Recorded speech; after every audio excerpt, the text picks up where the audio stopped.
Muy buenas noches, sean todos muy bienvenidos a este webinar que denominamos Ejercicio y Salud.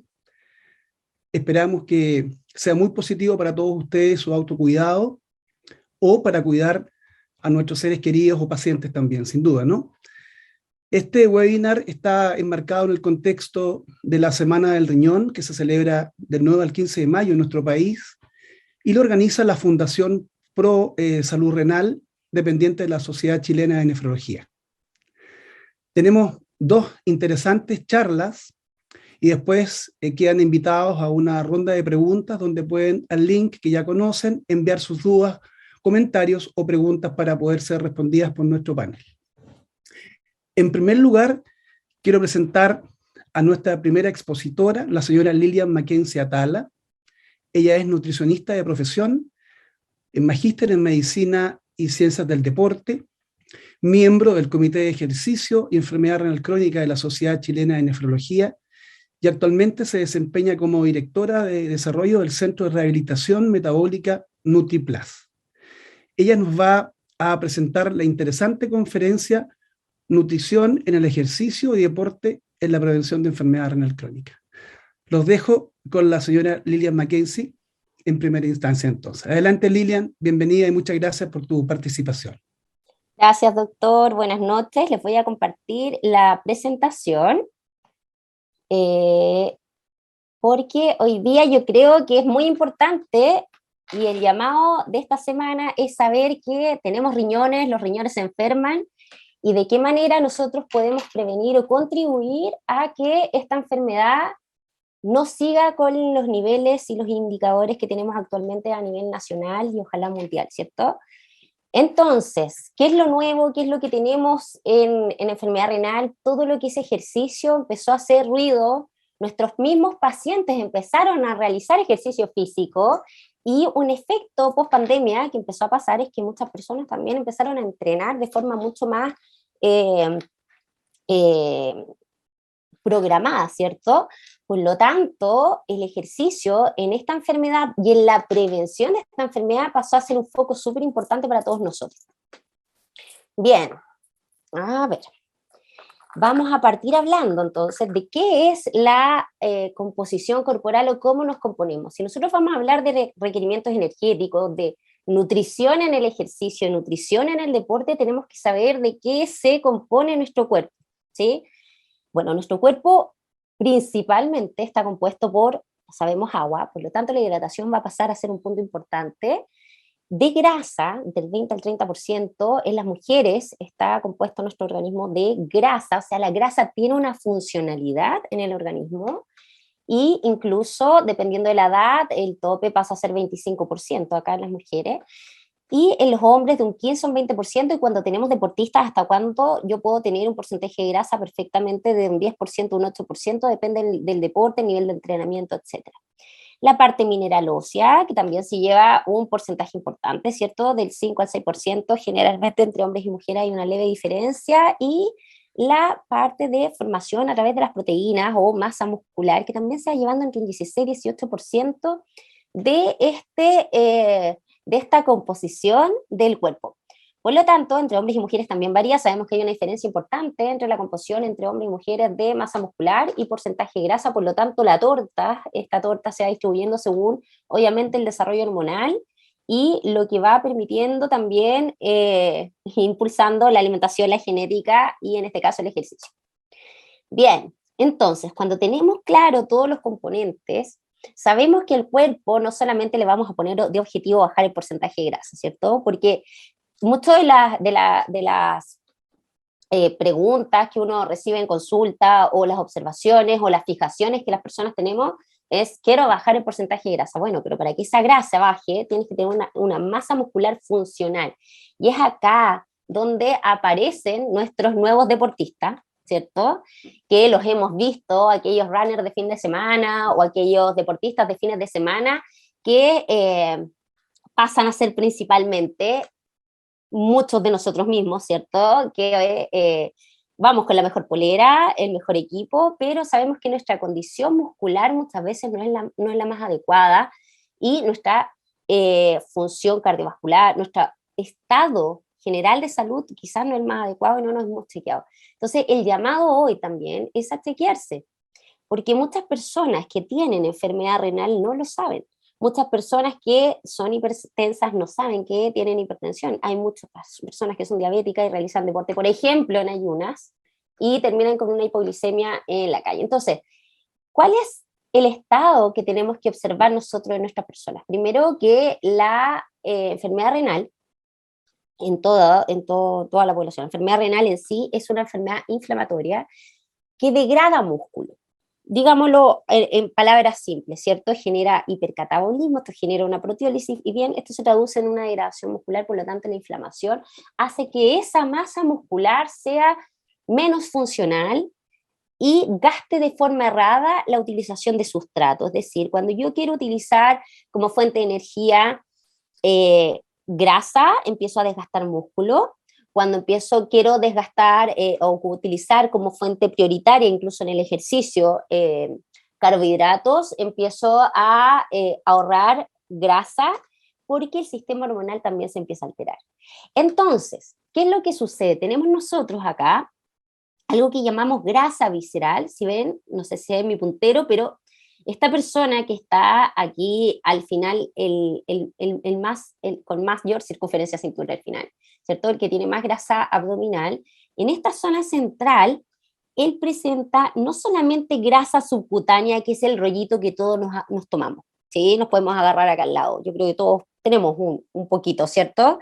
Sino que también hay una grasa que se encuentra de forma internalizada, adherida a los órganos, que es altamente inflamatoria, es una grasa que es metabólicamente activa, y esta grasa libera una cantidad de citoquinas proinflamatorias, son factores inflamatorios propios de ella, al igual que hormonas propias que la grasa tiene, ¿sí? Que se llaman adiponectinas, que van alterando la utilización de sustratos y traen consigo enfermedades crónicas como la diabetes, aumento de presiones arteriales, que están asociados a esta grasa visceral e incluso insuficiencia renal y aumento de la progresión, aquellos que tienen enfermedad renal, aumento de la progresión de la enfermedad renal.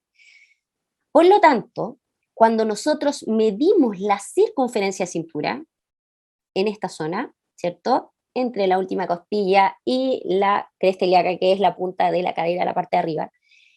Muchas veces, cuando tenemos mucho peso, ese punto no lo vamos a encontrar. Por lo tanto, yo siempre sugiero, y esto es una sugerencia mía como profesional, es tener un punto medio, y en ese caso el ombligo pasa a ser un punto medio que sí va a ser fijo para nosotros, ¿sí?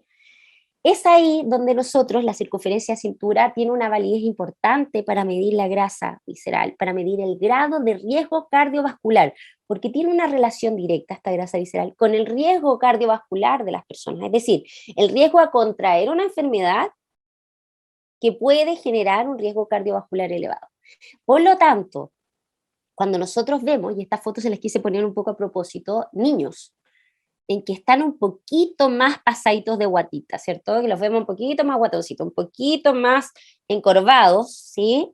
Y si se fijan acá atrás, tienen este huevito en la espalda que se llama cuello de búfalo. Tiene una relación directa con la grasa visceral y el desarrollo de grasa visceral. Eso es un signo de resistencia a la insulina. Ese es un signo que indica que esta persona tiene una condición metabólica en la cual su cuerpo le va a la pelea para bajar de peso, así literalmente, y que lo va a condicionar a tener enfermedades crónicas que parten desde esta grasa visceral en adelante. Por lo tanto, el peso corporal adecuado y una circunferencia de cintura adecuada son importantes para nosotros. No siempre vamos a poder observar y medir nuestra masa muscular, no siempre vamos a poder medir nuestro porcentaje de grasa. Puede ser a través de una impedanciometría y otro tipo de mediciones que puede hacer el nutricionista o que puede tener incluso un profe de educación física por ahí, puede medir a través de Cali, por cierto, nuestros kines también, pero no siempre es factible. Entonces, ¿qué más fácil que tener una cinta métrica, una wincha de medir, ¿cierto? Y una pesa para, de forma fácil y eficiente, ver aproximadamente cuántos centímetros tengo. Y ahí les voy a dejar una tablita donde van a poder ver en qué nivel de riesgo se encuentran ustedes mismos si es que se miden la cintura. Bien, acá mismo, cuando nosotros observamos que una persona tiene exceso de peso, ¿sí? Quiero que miren la foto. esta persona que está de espalda, si ustedes se fijan, incluso la condición ósea está afectada, la condición vascular también está afectada, no solamente la de los órganos. Miren el exceso de peso o el exceso de masa que tiene que el cuerpo ir movilizando. Por lo tanto, la musculatura tiene que estar activa para ser capaz de metabolizar esa cantidad de grasa y con esto mantener, obviamente, un estado nutricional dentro de un rango de normalidad. Cuando existe enfermedad renal, una de las primeras causas también, o sea, es la diabetes y la hipertensión, pero lo que les quiero decir es, no es necesario ser hipertenso y diabético para tener enfermedad renal. Una persona que tiene una obesidad prolongada en el tiempo, con todo este proceso inflamatorio que les conté, ya puede contraer, y ya es una señal de que puede contraer, una enfermedad renal de por sí solo por ser obeso. Entonces, el estado nutricional es algo que sí hay que cuidar. Nuestra población, alrededor del 70-80% de los adultos, está post pandemia con sobrepeso y o obesidad. Y esto sí tiene un impacto económico importante a futuro, que lo vamos a vivir probablemente, si es que nosotros no nos hacemos cargo de la responsabilidad que genera el hacerse cargo de uno mismo como el estado nutricional de uno mismo. Porque el hecho de elegir el qué comer, elegir si moverte o no, es responsabilidad de cada uno. Entonces, ¿qué pasa acá?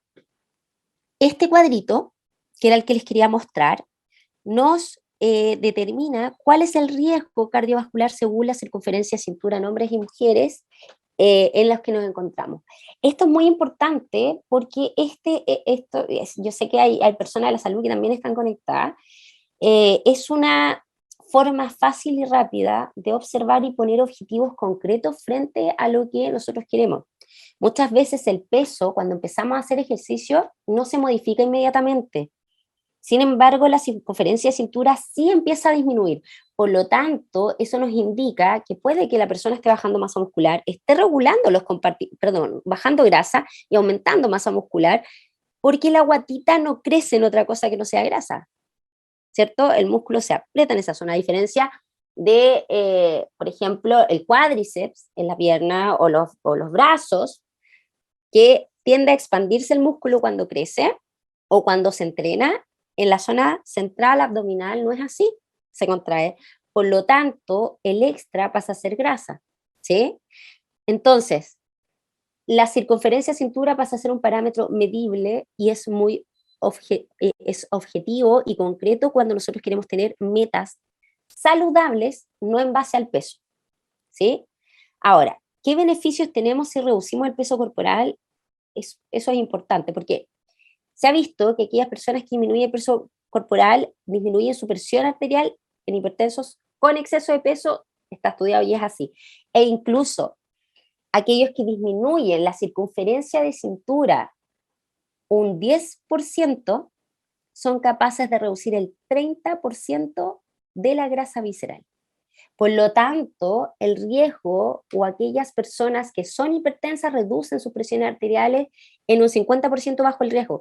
Y eso es súper importante, porque si hay un impacto real de lo que es el peso y o porcentaje de grasa en las personas con enfermedades crónicas y no enfermedades crónicas.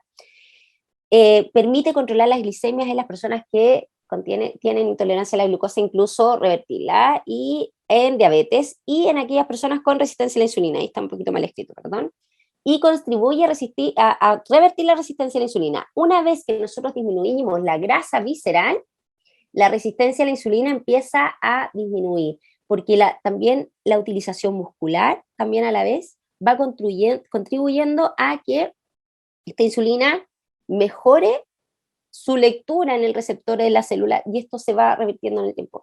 Es muy importante que aquellas personas que tengan resistencia a la insulina realicen ejercicio físico para estimular al músculo a ingresar la glucosa por otras vías que no dependan de la insulina y con esto disminuir esa resistencia y mejorar la utilización de la glucosa y evitar a futuro ser diabéticos. La resistencia a la insulina es el primer paso antes de una diabetes.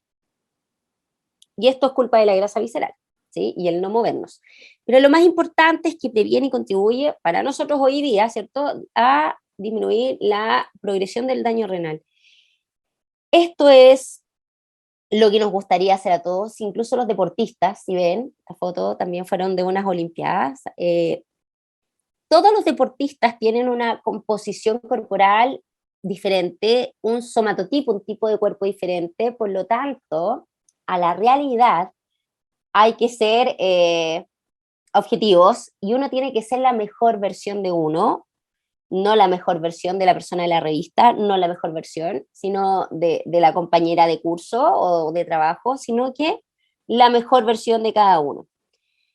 Entonces, ¿qué es lo que ha pasado en este último tiempo? Y esto es súper importante que lo veamos. Gasto energético versus ingesta energética. El gasto energético va a estar condicionado por la masa muscular y el nivel de actividad que tenga esta. Todos tenemos un gasto energético de base. Y ese gasto energético también se lleva un pedazo de esta torta de gasto energético, lo que nosotros estamos consumiendo como alimentos, porque hay algo que se llama termogénesis que induce los mismos alimentos, que se lleva un recorte de esto, al igual que los niños cuando están en crecimiento, al igual que cuando estamos enfermos. Bueno, el gasto energético es una condicionante importante para determinar cuánto como, porque cuánto gasto, yo cuánto como, ¿cierto? Tenemos que llegar a un equilibrio. ¿Qué es lo que pasó post pandemia? ¿Qué es lo que está pasando ahora? Muchas veces el gasto energético, al estar tanto tiempo encerrado, este gasto energético disminuyó. Disminuyó de base porque la cantidad de pasos diarios que estábamos dando se redujo. Por lo tanto, la tasa metabólica de base, o sea, el gasto energético de base se redujo por no caminar esos 10.000 pasos diarios, que son los que te permiten mantener un gasto energético constante, o sea, gastar una cantidad de energía diaria. Y ese fue uno de los problemas grandes versus la ingesta energética, pandemia y pospandemia, que existió, que todos se creyeron MasterChef en algún momento y empezaron a cocinar cosas ricas sin poder compensar obviamente con un gasto energético. Entonces, después de 3 meses, cualquier tipo de condición de estas características se vuelve crónica. Un mes el cuerpo puede apalear la situación, 2 meses también, pero al tercer mes ya esta situación se va a volver crónica y el gasto energético baja y se queda en un rango base que obviamente genera un menor gasto, pero la ingesta seguía elevada. Esto es lo que tenemos hoy. Sabemos que parte de esto es la evolución del ser humano, ¿sí? Acá estamos hoy. Como también esta evolución ha sido hacia estar un poquito más sentados y sedentarios. El sedentarismo, el no dar funcionalidad a este gran órgano que se llama músculo, es lo que a la población mundial le ha traído grandes problemas, incluso llevarnos a esta enfermedad que es tan inflamatoria como la enfermedad renal y que tenemos que estar claramente conectados con nuestro paciente y tratando de entregarle la mejor información para que hoy puedan no progresar en la enfermedad y aquellos que padezcan la enfermedad tener el mejor tratamiento. El sedentarismo y la mala alimentación son las primeras causas de las enfermedades crónicas que tenemos en todo el país. Por lo tanto, la parte final de esto se la está llevando la enfermedad renal y no son pocos. Hoy en día vamos avanzando en el número de pacientes que ingresan a diálisis, en la cantidad de trasplantes que se requieren. Esta enfermedad se puede prevenir y esta enfermedad se puede detener en etapas previas un buen momento, si es que se tratan de forma nutricionalmente adecuada, si realizan ejercicio físico de forma como más ratito Jocelyn nos va a contar, y si somos capaces de ser conscientes y bajar un poquito y cambiar nuestros hábitos de manera de poder adquirir los nuevos conocimientos que los profesionales les entregan para mejorar la condición metabólica y evitar tanta progresión de esta enfermedad, ¿cierto? Bien, esto se los dejé solo para impactarlos, claramente. Lo que son alimentos, obviamente tipo chatarra, son altamente inflamatorios.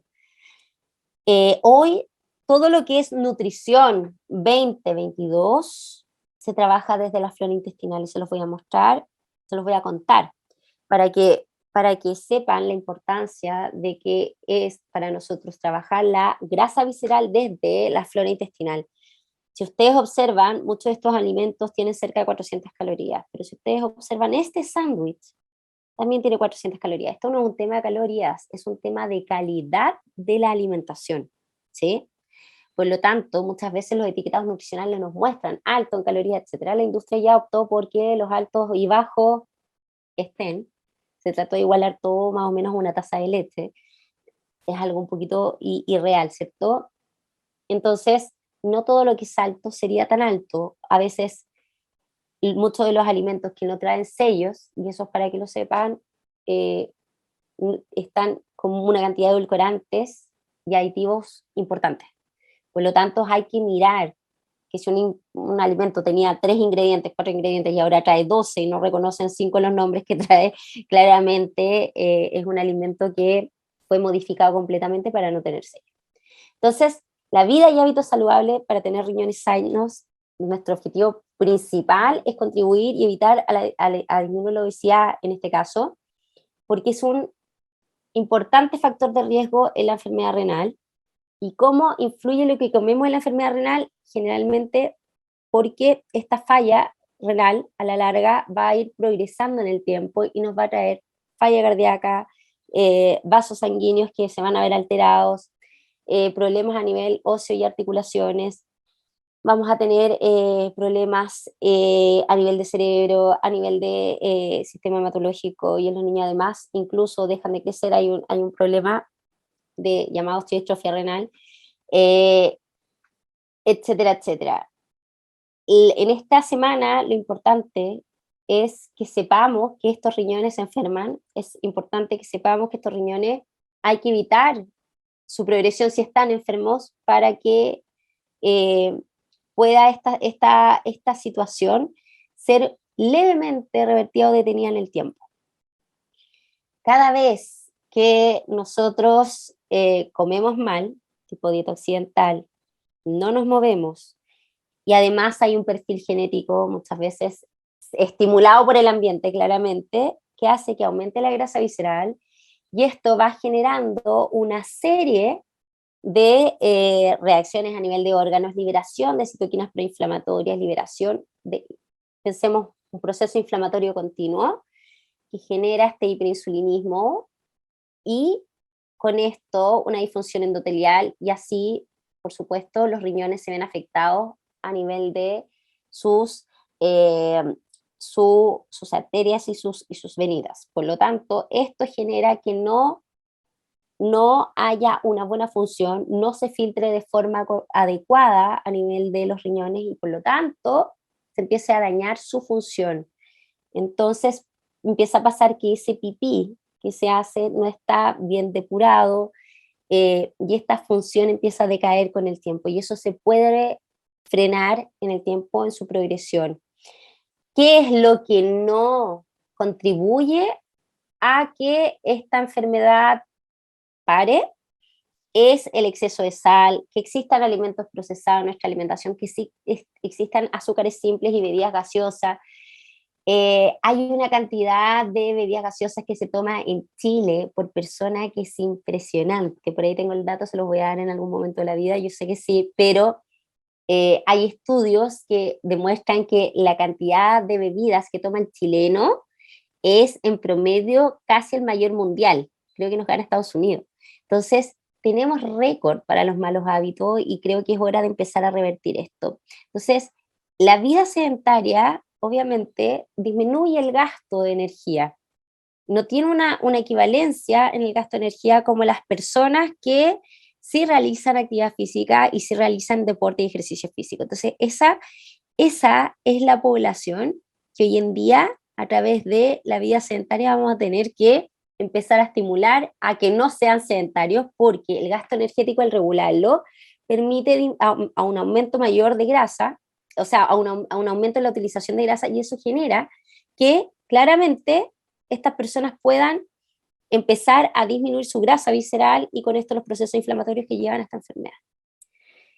¿Qué es lo nuevo en nutrición? Y esto se los voy a contar para que lo tengan. Es la dieta basada en plantas o dieta vegetariana, que a grandes rasgos les voy a contar qué es lo que está permitiendo actualmente tratar a pacientes que tengan enfermedad renal o personas que tengan enfermedad renal y quienes estén en etapas previas a diálisis, que va principalmente a una dieta que tenga que consumir alimentos de origen vegetal, proteínas de origen vegetal principalmente, o sea, del 100% de las proteínas que tienes que comer en el día, por lo menos la mitad tiene que ser de origen vegetal. Entonces, ¿qué es lo que se ha visto en beneficio que estas dietas contribuyen? Primero, en beneficios cardiovasculares, en prevención de enfermedad, prevenciones de tratamiento de complicaciones metabólicas, por ejemplo, reducción de los lípidos plasmáticos, por ejemplo, el colesterol. Tienen propiedades antioxidantes porque son más ricas en antioxidantes y vegetales, perdón, en minerales y en antioxidantes porque son de origen vegetal, y reducción del riesgo de mortalidad. Esto se ha visto y que tiene poco riesgo clínico. Esto es lo que viene y lo que está. Ahora, volviendo a lo que es ejercicio y deporte, porque si tengo que mezclar esta dieta, este tipo de alimentación con el deporte y ejercicio, bueno, ¿qué pasa con las proteínas, cierto? ¿Cómo lo hago? ¿Qué debo comer antes de entrenar o después de entrenar? Estos son para las personas que realizan ejercicio físico, como que realizan entrenamientos deportivos ya más programados y más intensos. Siempre antes de entrenar, sobre todo aquellas personas que también tengan diabetes, hay que favorecer la ingesta de hidratos de carbono. ¿Por qué? Porque los hidratos de carbono protegen la masa muscular, es decir, la primera fuente de energía pasan a ser los hidratos de carbono. La segunda fuente de energía, dependiendo de la intensidad y duración del ejercicio, por ejemplo, si son ejercicios moderados y de intensidades sostenidas como el trote, como la elíptica, como en bicicleta, en pista, ¿qué es lo que genera eso? Gasto constante de grasa. Pero, por ejemplo, si yo voy a jugar a la pelota, voy a tener un ejercicio intermitente donde necesito hidratos de carbono y voy a utilizar también como fuente de energía las grasas. Entonces, si no están los hidratos de carbono disponibles, la segunda fuente de energía no son las grasas en este tipo de ejercicios, pasan a ser los aminoácidos ramificados, es decir, la masa muscular. Y es ahí donde estos aminoácidos, estas mini proteínas de la masa muscular, lo que hacen es utilizar la misma vía metabólica, es decir, cómo se gasta la glucosa, los hidratos de carbono, estos entran a utilizar esa vía metabólica y ser utilizados como primera fuente de energía. Entonces, si yo no como una leve cantidad de hidrato de carbono, es decir, una fruta o un lácteo que tenga 10 gramos de hidrato de carbono, necesariamente tienen que ser, pueden ser sin azúcar añadida, ya tienen hidrato de carbono propios del lácteo, eso genera que se favorezca que durante el entrenamiento no se utilice masa muscular como fuente de energía. Y eso es súper importante. En entrenamientos largos, por ejemplo, entrenamientos que van de 50 minutos en adelante, es muy importante contar con hidrato de carbono, que sean de absorción un poquito más lenta, incluso puede ser una barrita cereal, pero bien integral, que permita, por ejemplo, a aquellas personas que van pedaleando 50 minutos en adelante, que permita mantener la energía a nivel sanguíneo estable para que el glucógeno muscular, es decir, las reservas de carbohidratos, de azúcares en los músculos se mantengan más o menos estables, evitando la degradación o el desgaste muscular durante el entrenamiento. Pensando en que las personas con enfermedad renal tienen un desgaste muscular mucho más alto porque al ser una enfermedad inflamatoria, el aumento y la utilización de masa muscular para producir energía es mayor y recuperar esa musculatura cuesta mucho. Después de entrenar, uno realiza algo que se llama reposición proteica. Y aquí, ojo, sabemos que cuando existe enfermedad renal no podemos tener ingestas de proteína elevadas. Por lo tanto, y esto lo hago a través de la experiencia que he tenido yo y con mis colegas que trabajamos, lo que hacemos es favorecer la reposición de proteínas, pero con la distribución de proteínas durante el día. Es decir, si en la mañana yo tenía destinado, en caso de tener enfermedad renal, consumir queso fresco, jamón de pavo, etcétera, yo puedo revertir a que en la posterior al entrenamiento, ese día, tener pautas de entrenamiento y pautas de día no entrenado, vaya a, después de realizar entrenamiento, mi reposición proteica, es decir, la hago con la misma carga de proteína, pero la distribución durante el día es distinta. Entonces, de esa forma optimizo la formación muscular, favorezco la reposición de proteína a nivel muscular y puedo mantener un estado nutricional más o menos estable con los procesos inflamatorios propios de esta enfermedad. Muchas de las personas me preguntan si realizo ejercicio físico, ¿es necesaria la suplementación de proteínas? Yo les voy a decir algo súper importante y que corre para todo el mundo. Si tú no cubres, suplementas. Y me ha pasado que muchas personas están consumiendo una cantidad de proteínas impresionantes, pero impresionantes, en base a hacer ejercicio 3-4 veces a la semana durante una hora, como si fueran deportistas de alto rendimiento. En el caso del paciente con enfermedad renal, no.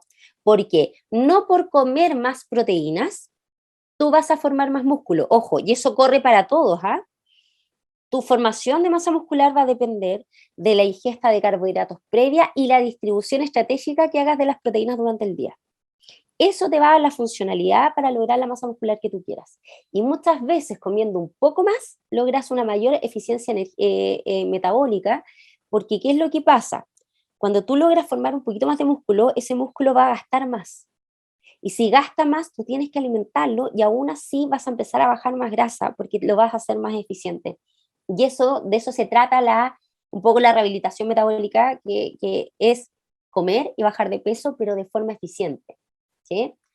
Y acá era lo que les decía, ¿no? El aumento de musculatura depende de la cantidad de proteínas que consumo, no necesariamente.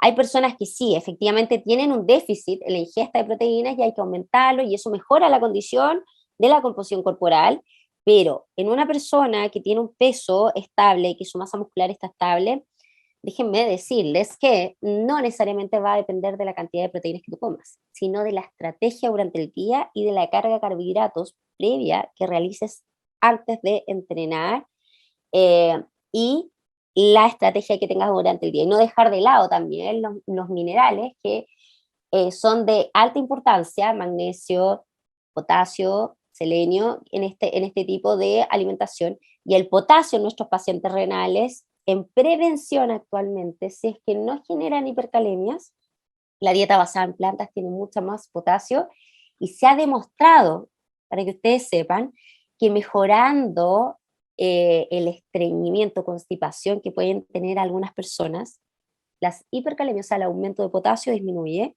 por lo tanto, esos restricciones de potasio que se realizaban previamente antes en lo que era 2020 al 2021-2022, lo que es nutrición renal, lo que se hace es no restringir la cantidad de potasio. Así que vamos bien. ¿Cuál es la diferencia en el tipo de proteína en ingesta que afecta al desarrollo de la fuerza y la masa muscular? Es decir, pensando en que estas dietas son altas en vegetales, ¿hay falta de fuerza? ¿Cómo estas proteínas que son de origen vegetal van a suplir a las de origen muscular? Si las dietas vegetarianas, que es lo más cercano que tenemos, ¿cierto?, a esta dieta basada en plantas o que es muy parecido a lo que se realiza con nuestros pacientes renales actualmente, ¿tienen alguna diferencia en el rendimiento, en la capacidad aeróbica y anaeróbica y desarrollar fuerza? Otra pregunta importante, y las voy respondiendo, ¿qué sucede con la ingesta proteica en pacientes en prevención renal que realizan ejercicio físico? Que es lo que les estaba diciendo. Actualmente, para que ustedes sepan, no hay estudios en que se aumente la carga de proteína en ingesta directa en pacientes renales en etapas previas a diálisis, es decir, voy a aumentar la carga de proteínas para ver cuál es el impacto de estas dietas, no. Simplemente se pueden hacer comparaciones con las dietas que existían antes. Sin embargo, hay estudios que muestran que el ejercicio físico, tengo una línea acá, perdón, permiso, déjenme subir. En estudios que comparan estas dietas con estudios de dietas omnívoras y vegetarianas, o sea, personas que comen carne y personas que no comen carne, no con enfermedad renal, y efectivamente lo que se ha visto es lo siguiente, miren, que el tipo de proteína consumida no afecta directamente el desarrollo de la fuerza y la masa muscular. Veganos versus omnívoros, o sea, los que comen carne. ¿Qué demuestra esto? Que en nuestros pacientes tampoco debería verse afectada la fuerza, a no ser que el proceso inflamatorio de la enfermedad sea más elevado. Y acá hay varios estudios que la pregunta es, ¿las dietas veganas tienen algún efecto sobre el rendimiento anaeróbico y aeróbico? La verdad es que la conclusión entre el rendimiento deportivo es que no tiene un impacto negativo ni tampoco benéfico sobre el rendimiento en el ejercicio físico. O sea, no se ha podido comprobar si efectivamente es así o no es así en la capacidad aeróbica de trotar más o no, de andar, pedalear más rápido o no. Y en la fuerza no hay diferencia. Por lo tanto, todos esas como teorías antiguas y mitos que existían de que si eras vegano tienes menos fuerza, etcétera, se están rompiendo hoy día. Estos estudios son 2020, 2022, algunos, etcétera, etcétera. A ver, ¿qué pasa con la fibra, los prebióticos y los probióticos? Actualmente, lo que es nutrición 2022 se trabaja desde la flora intestinal. Es muy importante considerar que todo lo que es la dieta basada en plantas, realizando no ejercicio físico, considera una cantidad de fibra cercana a 25 gramos al día. Es harto. Pero eso mejora el arrastre intestinal de los desechos y por otro lado disminuye la multiplicación de bacterias gram negativas, incluso la del COVID, que se han visto aumentadas con el aumento de utilización de alimentos tipo prebióticos, como son la alcachofa, los berries, el plátano, las legumbres, etcétera, y a la vez la utilización de probióticos en cápsula, que tengan por lo menos 5 cepas, ¿cierto? Que mejoren la condición intestinal. La carne, en su metabolismo, libera un desecho, una sustancia que es de desecho, que se llama TMAO, en su digestión. Y esta sustancia es tan inflamatoria que la grasa visceral se ve alterada por ella, hasta ese nivel, y genera una cascada de citoquinas proinflamatorias que incluso produce mayor daño renal y se ha visto en progresión. Entonces, hoy la flora intestinal, el cuidar la flora, el consumir fibra, probióticos, prebióticos, alimentos prebióticos que alimenten esta flora es de suma importancia. Y esto es lo que se está trabajando actualmente en prevención de enfermedades crónicas y es primordial hoy día que la población sepa que esta flora hay que cuidarla. ¿Qué sucede con la hidratación? Bueno, para cuidar la función renal es primordial consumir líquido. ¿Qué es lo que sucede, por ejemplo, con la utilización de isotónicos en pacientes con enfermedad renal? No se recomienda. Isotónicos solamente en casos extremos de entrenamiento, en deportistas de muy alto rendimiento o de alto rendimiento, ¿cierto? Pero que aquellos que tengan una enfermedad renal en sí, se trata de evitar en aquellos que realizan ejercicio físico de forma generalizada, continua en la casa, que no sean deportistas, ¿sí? Porque, como les dije, uno suplementa cuando no cubre. Por lo tanto, en el caso de requerir en algún momento un tipo isotónico o de estas ayudas ergogénicas, siempre va a ser en caso de recuperación. Es importante que si es que se llegase a tomar isotónicos, los isotónicos se toman durante o posterior a los entrenamientos, pero no porque sí, porque estos nacieron para ayudar a la rehidratación. Y pasa muchas veces que para rehidratar, estos tienen que tener glucosa. Una de las formas de que estos electrolitos vayan a donde ir en absorción es a través de la glucosa que contienen estos productos de forma real y original, que eran todos con glucosa. Cuando nacieron los cero, los light, los sin azúcar, cuando vieron que toda la población se puso a tomar isotónicos que tenían azúcar. Y no para reponer precisamente post-entrenamientos de más alto rendimiento, porque no por ir al gimnasio una hora vas a perder una cantidad de potasio importante, o sea, eso no es así. Pero sí, para cuando tengas competencias largas, etcétera, sí se puede ocurrir. pero en pacientes con enfermedad renal se trata de evitar para que haya un equilibrio entre lo que ingresa y lo que se excreta. ¿Existen otras condicionantes para mantener el estado nutricional adecuado? Efectivamente sí, esto se los puse solo para que los vean aquellos que duermen poco, las horas de sueño y el riesgo de obesidad existe, por lo tanto el riesgo de obesidad y ya la progresión de la enfermedad renal también existe. Cuando tú duermes más de 7 a 9 horas no hay riesgo de obesidad, por lo tanto, por no dormir, claramente. ¿Es importante dormir? Sí, pero miren esta diapositiva que es un poquito más entretenida. Dice obesidad y contagio social. Dice acá que si tu vecino tiene obesidad, tú no tienes riesgo de ser obeso, ¿sí? Si tu esposa no tiene obesidad, tampoco hay mucho riesgo de ser obeso. No sé si nos salió la diapo o no está. O sea, en la diapo. Si tu hermana o tu hermano tiene obesidad, tú tienes un 37% de probabilidades de ser obeso. Si tu amigo mejor amigo, perdón, tu amigo tiene obesidad y que está aquí, perdón, se me corrieron los cuadritos. Tu esposa es el 37%, esposa o esposo. Si tu hermano es obeso, es un 40%. Si tu amigo, simplemente amigo, es obeso, tú tienes un 57% de probabilidad de ser obeso. Pero si tu mejor amigo, ese con el que vas a comer a todos lados, ese con el que haces todo, es obeso, tú tienes un 171% de probabilidad de ser obeso. Entonces acá la solución es que se metan los dos al gimnasio y se pongan a hacer deporte, porque definitivamente esto es el tú lloras, yo lloro, tú comes, yo como. O sea, hay una sinergia entre las amistades en hacer lo que el otro hace.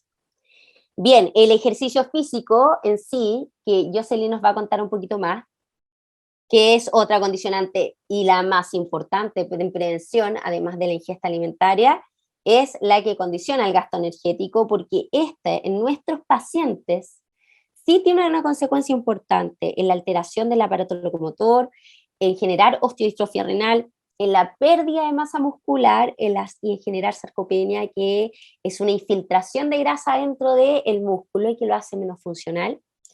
Y esto aumenta la discapacidad, aumenta el riesgo cardíaco, fracturas, hospitalizaciones y hasta la mortalidad. Por lo tanto, para nosotros es sumamente importante que el ejercicio físico sea parte de lo que hoy hace ruido en nuestra población para lograr un mejor estado nutricional y prevenir la enfermedad y la progresión de esta enfermedad. Los beneficios son muchos. Mejora la capacidad funcional y capacidad aeróbica, aumenta los niveles de hemoglobina, mejora la presión arterial a corto y mediano plazo, reduce el índice de masa corporal, la circunferencia de cintura, reduce el riesgo cardiovascular, la progresión de esta enfermedad, mejora la disfunción musculoesquelética y mejora la calidad de vida, y eso lo sabemos. El ejercicio mejora la salud mental. Y esto en nuestro país es sumamente importante. Bueno, consideraciones al realizar ejercicio físico, y para mí son importantes en pacientes renales y o en personas que tengan la enfermedad renal, se los dejo. Para preservar primero la masa muscular, para mí lo primordial es optimizar la utilización de sustrato, y para esto la ingesta de carbohidratos previa al ejercicio o previa al entrenamiento, y sobre todo considerar a aquellas personas que tengan diabetes mellitus tipo 1 o 2, siempre están los hidratos de carbono complejos, que tienen que ir de 15 a 25 gramos de hidrato de carbono previo, por lo menos media hora a realizar el ejercicio. Y es ahí donde, por ejemplo, un lácteo con una fruta, tienes una carga adecuada para evitar una hipoglicemia. Privilegiar la ingesta de proteínas para realizar la reposición proteica post-entrenamiento, y eso es importante. O sea, no porque nuestras personas que padecen enfermedad renal en etapas previas a diálisis coman pocas proteínas, no vamos a privilegiar el post-entrenamiento y redireccionar esas proteínas. Tenemos que hacerlo. Diferenciar una pauta de alimentación para días de entrenamiento y días de descanso. Suplementar con omega 3 para disminuir la inflamación y reparación muscular en 2 a 5 gramos al día. La hidratación debe ser continua. Si saben que van a entrenar, no solo basta el agua durante el entrenamiento, la masa muscular hay que hidratarla desde la mañana hasta la tarde cuando vas a entrenar, y esto es previo, durante y post entrenamiento, siempre. Y en pacientes que estén o personas que estén muy hipercatabólicas, es decir, que estén gastando mucha energía, con una dieta vegetariana, que es lo que se trabaja actualmente, de alimentación basada en planta, con una dieta baja en proteínas, que tiene 0,2, 0,4 gramos por kilo, o sea que estén en etapas muy cercanas a la diálisis. Se puede suplementar con ketoanálogos, con aminoácidos, para proporcionar una nutrición adecuada y balanceada, y eso se puede realizar para evitar, obviamente, la progresión de la enfermedad, pero también evitar que siga herándose masa muscular. Entonces, en mi experiencia, la masa muscular no depende del exceso de proteína, sino de la estrategia diaria, tanto con la suficiencia calórica y el equilibrio entre macro y micronutrientes, y esto es sumamente importante, no solo para personas con enfermedad renal, sino que personas que estén realizando ejercicio físico de forma continua. Y muchas gracias.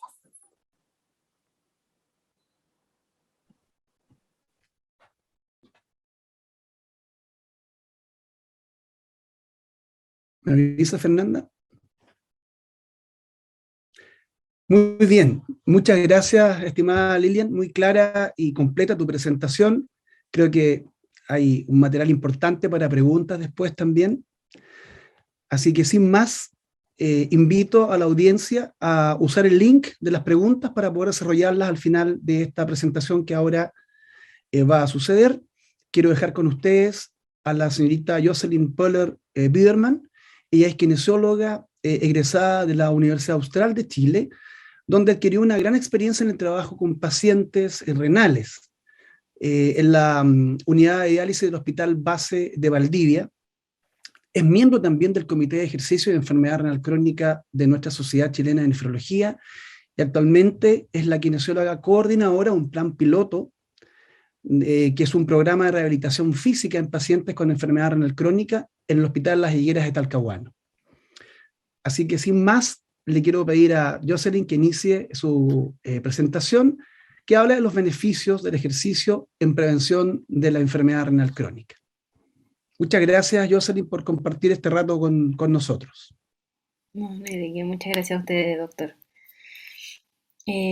Bueno, como decía el doctor Miller, vamos a hablar un poquito sobre los beneficios del ejercicio y la prevención de enfermedad renal crónica. Partiendo por una frase que es: la voluntad es un músculo que se necesita ser ejercitado igual que el resto. Y en base a esto vamos a ver un poquito las definiciones de qué es la actividad física, qué es un movimiento corporal que se produce por una contracción de los músculos y que ayuda a un incremento del gasto de energía en reposo, como por ejemplo salir a caminar. ¿Ya? También tenemos el ejercicio físico, que es una actividad física que consta de movimientos, que es estructurado, que es planificado y que es repetitivo para poder mejorar componentes de la condición física, que estos pueden ser la fuerza, la flexibilidad, la capacidad cardiovascular, el equilibrio. Y esto lo podemos ver, por ejemplo, si vamos a un gimnasio, nos dan un plan de entrenamiento bastante estructurado, o si vamos a rehabilitación kinésica, también tenemos un plan de ejercicio bastante estructurado y planificado. Y después de eso ya tenemos el deporte, que es una actividad física que es normada, que tiene reglas, que es disciplinaria y que además es competitivo, ya como cualquier deporte, fútbol, básquetbol, etc. Por otra parte, nosotros tenemos las intensidades del ejercicio, en la cual tenemos una intensidad leve, en donde estamos como en reposo, estamos sentados y no sentimos cansancio. La idea es mantenernos en eso y subir un poquitito quizás, pero no sentirnos agitados ni nada, es solamente un poquito más allá del reposo. Después tenemos intensidad moderada, en donde ya, por ejemplo, nos toca salir corriendo a buscar la micro, por ejemplo, y nos sentimos cansados, el pecho un poco más agitado, las piernas de repente, si corremos una cantidad de cuadras importante, sentimos las piernas débiles, la respiración aumentada. Y tenemos la alta intensidad, ya que en donde ya el pecho está más apretado, las piernas las sentimos débiles, ya no las casi no las podemos mover, o los brazos, dependiendo del tipo de ejercicio que se estén haciendo. Y esto nos va a ayudar un poco para poder prescribir el ejercicio a los pacientes y determinar qué es lo mejor, la intensidad moderada o la alta intensidad. ¿Qué pasa con la intensidad moderada? La intensidad moderada mantiene una función renal estable, ya que no hay tanta pérdida de proteínas, ya que el flujo de sangre que llega al riñón se mantiene constante, ¿ya? No hay tanta sudoración y no hay tanta pérdida de electrolitos. Entonces, con una buena hidratación durante el entrenamiento, podemos mantener nuestra función renal estable sin sufrir mayores complicaciones. Ahora, la alta intensidad disminuye el flujo de sangre que hay en el riñón, ya que hay mayor sudoración. Entonces el cuerpo inteligentemente dice, ok, estoy perdiendo más agua, voy a retener más agua y no tengo tanta orina, entonces disminuye mi capacidad de orina por el agua que se está perdiendo en el sudor, y el cuerpo trata de absorber la mayor cantidad de agua para poder seguir filtrando. Y en este tipo de ejercicios de alta intensidad se ha comprobado que hay mayor pérdida de proteínas a través de la orina, lo cual es reversible después, después de una hora. Por ejemplo, los maratonistas generalmente tienden a tener mayor pérdida de proteínas durante la maratón, pero posteriormente a 1 o 2 horas ya eso se corrige. Pero aún así es mayor trabajo para el riñón, ya por la pérdida de agua que hay, versus en un ejercicio moderado donde la pérdida de agua no es tanta y el riñón sigue produciendo orina. ¿Cuáles son los beneficios del ejercicio en estadios tempranos de la enfermedad renal? Tenemos que el ejercicio aeróbico tiene beneficios a nivel de capacidad funcional. ¿Qué quiere decir eso? Que aumentamos la fuerza, mejoramos la movilidad, aumentamos la capacidad física, podemos, no sé, mejorar los metros caminados, si antes barríamos y nos cansábamos, podemos barrer, o podemos subir y bajar escaleras, podemos ir caminando al trabajo o andar en bicicleta y no cansarnos. También tenemos beneficios en la función renal, ya que a través de 6 meses de entrenamiento aeróbico disminuye los parámetros inflamatorios, lo que nos va a llevar a mejoras de la función renal, y disminuye la progresión de la enfermedad renal. A nivel cardiovascular, un entrenamiento de 4 meses disminuye la presión arterial. A 6 meses de entrenamiento aumenta la fuerza que tiene el corazón para poder latir, mejorando un poco la calidad del músculo cardíaco, y disminuye la rigidez arterial después de 1 año de entrenamiento. Y la calidad de vida se ha demostrado, como muy bien decía Lilian en la presentación anterior, que entre 8.000 a 10.000 pasos diarios trae beneficios y nos mantiene físicamente activos, además de que mejoramos la calidad del sueño y nuestra función cognitiva, podemos estar más despiertos, podemos estar más atentos y más concentrados. Y esto se tiene que hacer mínimo 3 veces a la semana por 12 semanas, que es como lo bajo donde nosotros podemos realmente empezar a notar un par de cambios en nuestro cuerpo. Los beneficios de los ejercicios de resistencia, que aumentan la fuerza, la resistencia y la masa muscular, lo que nos va a llevar a mayor movilidad e independencia, nos va a llevar a que disminuye también la inflamación a nuestro cuerpo, aumentan los metros en las caminatas, como les decía al inicio, podemos caminar más metros, podemos mantener una caminata estable, y además disminuye en los adultos mayores sobre todo el riesgo de caída, lo que nos va a mejorar la estabilidad, por ende el riesgo de que me caiga y me fracture va a ser menor. Y los ejercicios mixtos, que se ha comprobado que son la modalidad más efectiva junto con una dieta personalizada para cada paciente, aumenta la fuerza, la tolerancia al ejercicio, mejora la función pulmonar también. O sea, si nos sentíamos cansados y ahogados, podemos disminuir esto y mejorar la función pulmonar. Y lo que se ha visto hacia atrás también es que mejora la presión arterial disminuyéndola, evitando cuadros de hipertensión, pero todo esto es después de 6 meses. Son ejercicios a largo plazo. Pero ¿qué pasa si dejamos de hacer ejercicio? La rigidez de las arterias que se había visto reversible después de un año, si dejamos de hacer ejercicio un mes, esta puede volver. ¿Ya? A lo mismo que la presión arterial.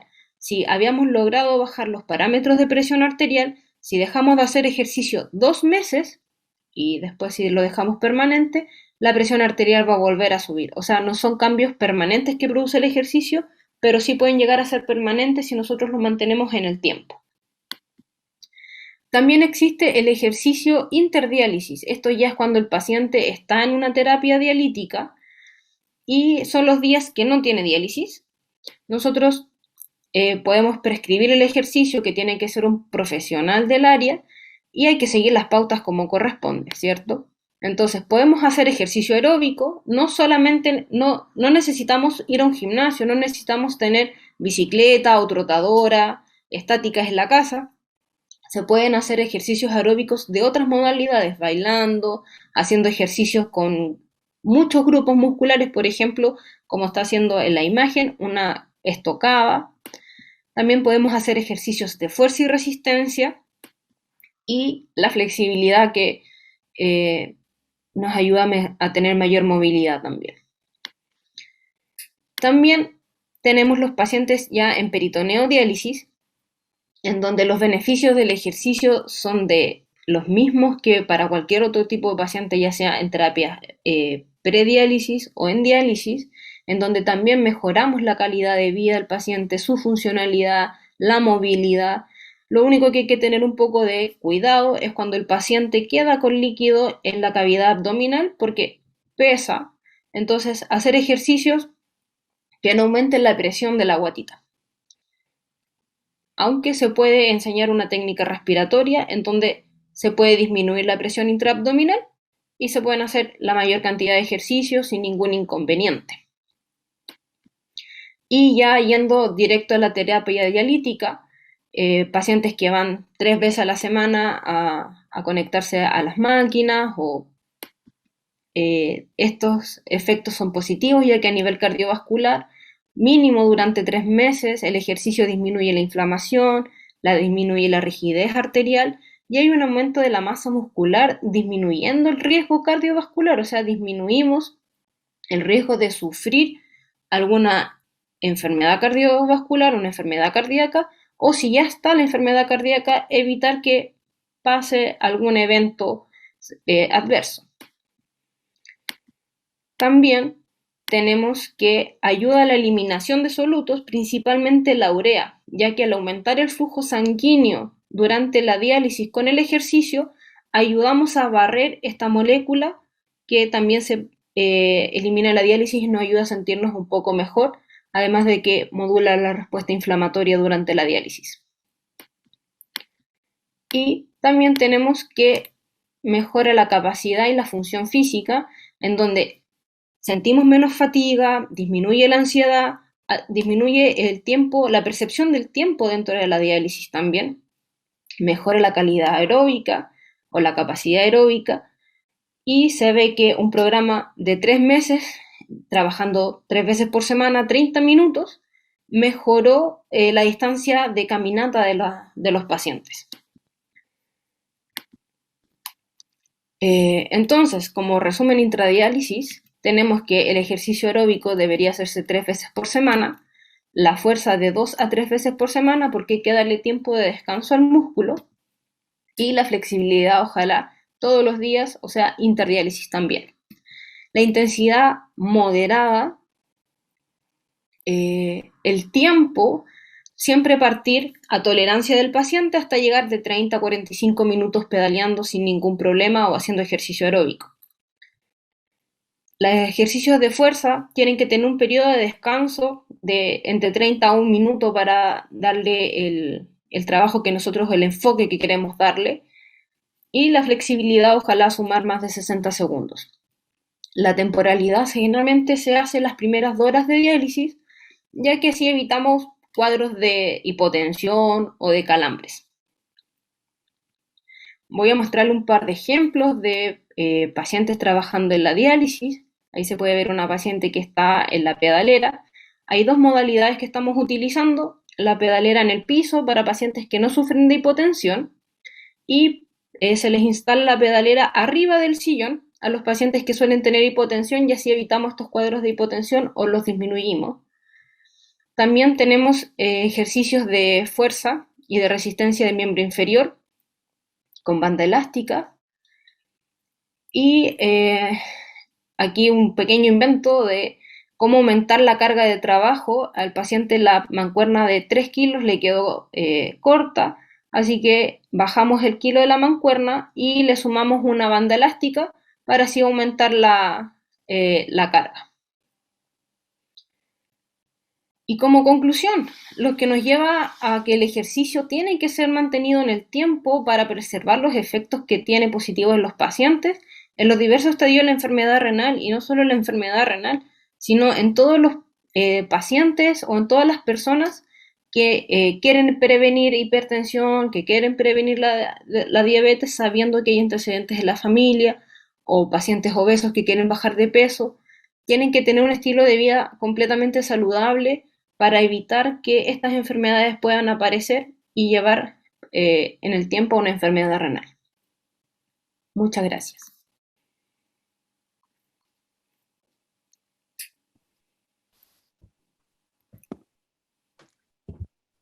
Muchas gracias, Jocelyn. Muy interesante tu presentación. Nos deja el desafío, ¿no?, para nuestros pacientes y equipos de salud, que debemos integrar el pilar ejercicio, siempre acompañado de una buena nutrición, a la terapia o al tratamiento en sí ya del paciente con patología renal en cualquiera de sus etapas, ¿no? No solamente la medicación es fundamental, o las cosas derivadas de la terapia dialítica. Estos dos aspectos que hemos tocado hoy son fundamentales y mejoran aún más lo que con lo anterior ya se logra. Bien, hay bastante participación en el link de preguntas, así que vamos a iniciar. Vamos a iniciar con las cosas buenas, que me sumo también, ¿no? Felicitaciones a las expositoras, en primer lugar. Excelentes presentaciones, muy didácticas. Pregunta para Lilian. Es una pregunta que hay una línea que dice que los hidratos de carbono y los carbohidratos son lo mismo. Si puedes dar algunos ejemplos, por favor. Una pregunta esencial, pero para entendernos bien, creo que vale De la pena todas maneras, aclararlo. súper esencial, y esencial porque no la expliqué, así que qué bueno que lo preguntan. Los hidratos de carbono y los carbohidratos son lo mismo. Sí, son lo mismo. Y componen aquellos alimentos que son generalmente, por ejemplo, las masas: el arroz, las pastas, el pan. eh, las frutas también tienen hartos carbohidratos, pero son de distinta absorción. Por ejemplo, cuando vean ustedes aquellos alimentos que son como las masas, ejemplo, cereales, y dice cereal integral, si bien son carbohidratos tipo masa, tienen una absorción distinta, porque lo que es integral en su absorción de azúcares, en su metabolismo, es más baja, en su digestión también, porque el hecho de que sea integral quiere decir que tiene un poco más de fibra, que hace que la absorción del azúcar de ese alimento se absorba menos. Muchos de los alimentos integrales dicen que tienen más carbohidratos o más azúcares, pero la absorción es menor, o más calorías que, por ejemplo, un pan integral que un pan blanco. Sin embargo, la absorción del carbohidrato del pan integral es menor. Muy bien. Vamos a continuar con la línea nutricional. Preguntan también si el tipo de dieta es en general, me imagino una prescripción general, ¿no?, o la van ajustando según los estadios de la enfermedad renal crónica. Interesante también. Lilian, por favor. Según los estadios de la enfermedad renal crónica se va ajustando. Toda dieta es individual, ¿eh? Ojo con lo que hay en Instagram, en las redes sociales, dando vuelta, que pareciera que todo es muy para todos, y no es así. No todos los metabolismos responden igual, no todos somos iguales. pero cuando estamos en enfermedad renal crónica aún así pasa a ser más delicado. ¿Por qué? Porque el tipo de alimentación, primero, tiene mucho cálculo y muchos componentes que hay que tener en cuenta, por ejemplo, la cantidad de fósforo en las comidas, dependiendo del estadio renal, y sobre todo la cantidad de proteínas que tiene por estadio. A medida que se avanza en la enfermedad renal, la cantidad de proteínas que se da, proteínas me refiero, por ejemplo, a la carne, pollo, pescado, huevo, etcétera, que se calcula, eso va disminuyendo para que la enfermedad renal y en los filtros de los riñones no se sigan rompiendo. Al final, en una forma súper simple de decirlo. Y eso va generando que cada vez tengas que comer menos proteína. No así cuando ingresas a diálisis, que tu dieta pasa a ser hiperproteica, o sea, alta en proteínas, al revés. Pero antes, para evitar la progresión, para evitar que esto avance, se disminuye la cantidad de proteína. Es una dieta específica, la cantidad de sal tiene que ser, ojalá nada, lo mínimo, ¿sí? Y eso es súper importante porque eso también genera que progrese la enfermedad renal. Entonces, de acuerdo al estadio, sí hay diferencia. Cada estadio tiene un cálculo nutricional distinto. Bien, clarísimo entonces. Jocelyn, vamos a la parte de ejercicio ahora. Dice, mira qué interesante. ¿Cuándo puede iniciar rutina de ejercicios un paciente trasplantado que antes ya hacía ejercicios en sus días interdiálisis? Él lleva 8 semanas de trasplante ahora.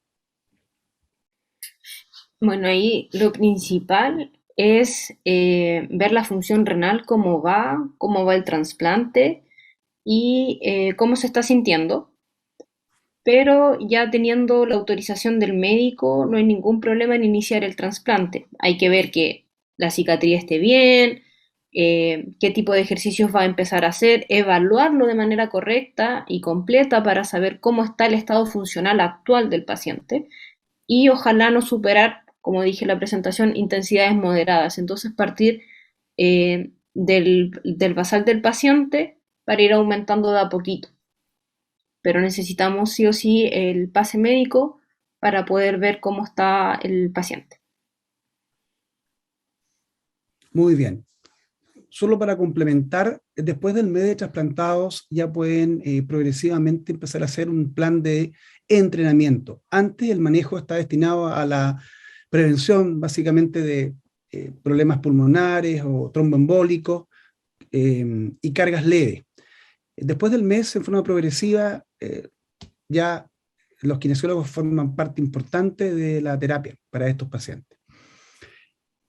Otra pregunta más, Jocelyn. Dice, mira qué específico, pero interesante, el uso de mini trampolín en pacientes con peritoneodiálisis. Sí, se puede utilizar, me imagino, es el sentido de la pregunta, ¿no? Sí, me imagino que esos mini trampolines son los que se utilizan muchas veces ahora en los gimnasios, está de moda para hacer aeróbico, ejercicio aeróbico. Son de bajo impacto, pero si el paciente, por ejemplo, en peritoneo de diálisis está con esta última infusión, donde está con cantidad de líquido en la guatita, ojalá no hacerlo porque le va a dificultar más. Y lo otro, no llegar y hacerlo directamente sin tener un estado o una evaluación cardiovascular adecuada previamente. Muy bien. Lilian, volvemos a usted. La saluda una colega suya, Mariel Lobos. Dice una consulta sobre la chía, si es conveniente consumir por enfermos renales. Sí, se puede consumir hasta 2 cucharadas diarias para el aporte de omega 3. Sobre todo lo que es dieta basada en plantas, sí. Pasa a ser incluido dentro de nuestra alimentación y porque mejora también el vaciamiento del tracto gastrointestinal, es decir, poder ir al baño bien y eso mejora el nivel de potasio en sangre. Así que bienvenida a la chía. Bien. No sé si la chía está afecta ahora a la inflación, ¿no? Pero Yo qué creo que bueno que se todo. pueda utilizar. Jocelyn, los pacientes con fístulas, me imagino arteriovenosas, ¿no? En hemodiálisis, ¿pueden entrenar esa extremidad en algún momento?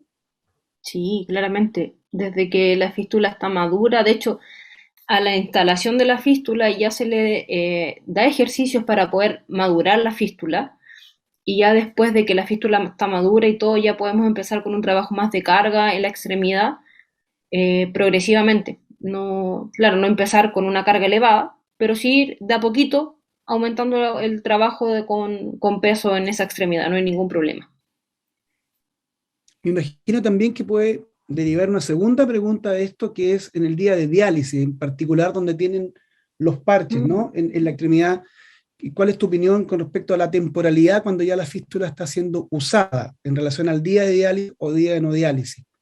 O sea, ojalá el día de diálisis o no generar cargas en ese brazo versus el día de no diálisis que puede utilizarlo de manera normal, hacer ejercicio de manera normal. Pero el día de diálisis, ojalá no hacer carga con ese brazo.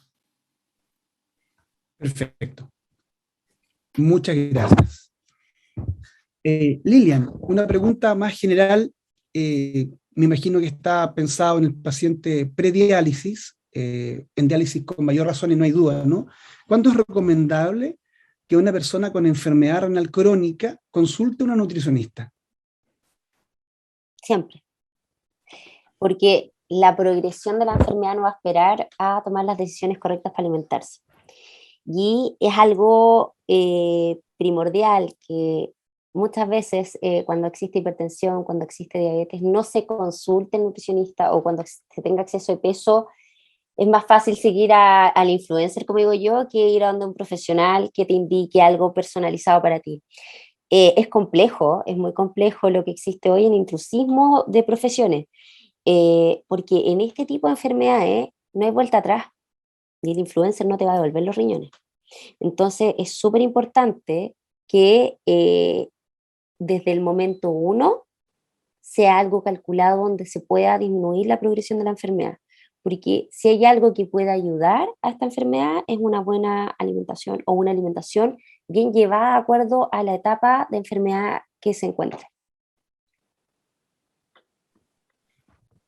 Muy bien, muchas gracias. Y en la misma línea, ¿qué prebióticos debe consumir un paciente renal? Tú lo mencionaste en tu conferencia, pero desde el punto de vista práctico, me imagino, es lo mismo algo que viene preparado o que sea un chamito, no sé, desde el punto de vista práctico. ¿Qué sugieres tú? Me imagino que la pregunta va orientada un poco por ese Sí, lado, ¿no? mira, cuando se habla de prebióticos, estamos hablando de alimentos que aumenten esa flora. Por ejemplo, la alcachofa, los berries, todos los alimentos berries son ricos en fibra soluble y eso también aumenta la proliferación, o sea, la multiplicación de esa flora. eh, el plátano, hay varios alimentos. Hay varias publicaciones de alimentos prebióticas, no hay ningún problema. La kombucha, ¿cierto? Famosa que está de moda, etcétera. Pero si es de probióticos, es decir, yo ingerir bichitos en sí para mejorar mi condición de la flora, yo les recomiendo a aquellos que tengan por lo menos más de 5 cepas. Por ejemplo, está el multiflora, e incluso los que tienen más partes por millón, Proteum, Alflorex, Levia, hay muchos en el mercado. Un buen probiótico puede ayudar bastante a que la condición en absorción intestinal sea más selectiva. Hay una flora que es la de las personas que tienen tendencia a enfermarse y otras que no. Y esas se estimulan de acuerdo a la cantidad de probióticos que puedas consumir. Así que recomiendo que mejor se compren un buen probiótico en la farmacia y en ese caso, generalmente actualmente después de la pandemia están bien caros, pero bajarán. A eso sí les tocó la inflación. Sí, Qué pena, sí, pero bueno, está claro que eso ayuda, ¿no? Y te agradecemos esos consejos. Jocelyn, una pregunta muy general, pero que me parece muy interesante. ¿Cuál es el mejor ejercicio que un paciente renal puede realizar? El que se hace. No hay mejor ejercicio que el que se puede hacer y el que se tiene que hacer. No hay un ejercicio específico, sino el que se tiene que hacer en el fondo. Sin duda, todos tienen beneficios, ¿no? Lo importante siempre, como tú señalaste, ser supervisado, eh, evaluado por el equipo médico, dar el pase y posteriormente ojalá engancharse con el kinesiólogo para que vaya progresando en las intensidades. Pero en esto es muy interesante porque hay estudios grandes en poblaciones con miles de pacientes que se ha visto que hacer una vez a la semana es mejor que ninguna. Y así sucesivamente. O sea, el que hace 6 veces a la semana una caminata, una cosa así, ya es mejor que el que hace 5. ¿Mejor en qué? Mejor en calidad de vida y mejor también en posibilidades de mortalidad. Lo Sí, que hace muy importante este tema, por eso lo estamos tocando. Así que estoy totalmente de acuerdo. El mejor ejercicio el que se hace, idealmente como un plan de entrenamiento que sea regular y constante, ¿no? Perfecto. Bueno, un espacio ahora, esas eran las preguntas que habíamos seleccionado. ¿Algo, Lilian, que quieras tú para cerrar, reforzar? Lo mismo Jocelyn, vamos a partir por Lilian para mantener el orden de las conferencias. Algo que quisiera a nuestra audiencia reforzar fundamentalmente. Voy a reforzarles el que vayan a un profesional o acudan a un profesional cuando no, cuando tengan una enfermedad de base, que puede facilitarles bastante más la vida que estar inflexionando sobre todo la parte nutricional y que cuiden la parte renal desde el punto de vista de la ingesta de proteína. No es necesario comer proteínas en exceso muchas veces para mantener una buena masa muscular, como les conté, y la parte de ejercicio, creo que Jocelyn ahí se lo lleva todo, porque es donde nosotros tenemos que reforzar sí o sí la condición de nuestro país, que el 80% casi es sedentario. Es decir, no nos movemos. Eso. Bien, muchas gracias. Jocelyn, su bueno. refuerzo. Bueno, yo igual, en el fondo, si va a empezar o quiere empezar a hacer ejercicio, a empezar a moverse o tener una actividad física, un estilo de vida más activo, eh, si va a partir, parta caminando, pero si ya quiere empezar a hacer ejercicio físico como tal, ojalá realizarlo bajo supervisión de algún profesional y con una evaluación previa para evitar todas las complicaciones que hemos visto en televisión de estos accidentes en gimnasio. Siempre es bueno partir por la base de un profesional con un plan estructurado y ya después ir de a poco soltando y manteniendo este estilo de vida saludable o de ejercicio. Muy bien, muchas gracias. Bien, estamos llegando al final de nuestro encuentro. Quiero, en nombre de la Sociedad Chilena de Nefrología y su Fundación Pro Salud Renal, agradecerles su presencia acá. Creo que ha sido muy enriquecedor. Nos vamos con hartos desafíos. Agradecemos enormemente a nuestras expositoras, Jocelyn, Lilian, muchas gracias por sus tiempos y quedan cordialmente invitados a seguir participando en esta Semana del Riñón y también a futuro. No tenemos que tener la excusa de una semana, ¿no es cierto?, que nos recuerde la importancia de cuidar nuestros riñones. Eso debe ser un proceso permanente de autocuidado y ese es el gran desafío que tenemos todos en conjunto como población chilena en particular, ¿no? Así que con ese gran saludo, los dejo invitados para otra oportunidad. Que estén muy bien. Muchas gracias.